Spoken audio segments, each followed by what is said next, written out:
Hey guys, welcome to Film Learnin, the show dedicated to learning you some filmmaking and learning you good. In the last couple of episodes, we've been closer to complicated than easy, so let's get downright stupid today with this episode. Today we'll be adding a Death Star into the background of our scene like so.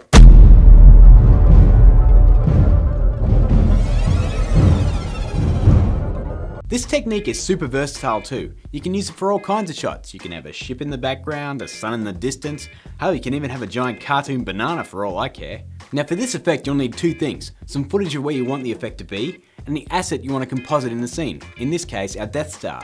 I'll be adding an establishing shot to the beginning as well, just to show that it's being shown from someone's perspective. In this case it happens to be my dog Peggy, who looks like an Ewok anyway, so it works out.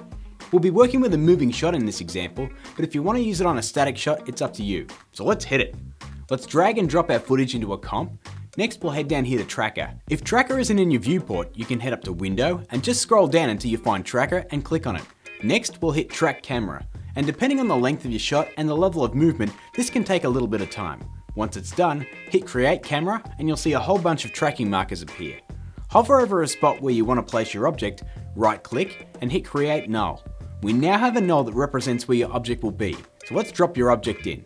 I've included a Death Star picture with an alpha channel in the description, so check that out if you need it. Now that our object is in the timeline, let's make it a 3D layer by checking this box. You may have to do some adjusting at this stage as far as the position and rotation go to make it look right based on your camera movement. So just have a play and get it looking just right.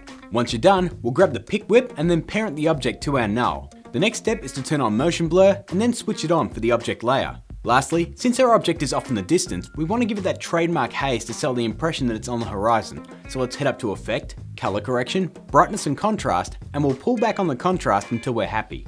You can also remove some of the opacity to better sell the effect as well. Just have a general tinker and see what works, and the end result should look like this.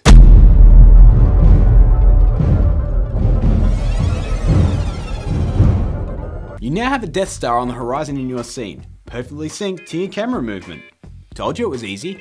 Now I've only got one more episode left in Star Wars month guys, but if you have any non-galaxy far away requests, you can hit me up on the Twitter, in the comments, and I wanted to thank everyone that's been liking and sharing the episodes, as it really helps out, and if you haven't subscribed yet, here's that button too.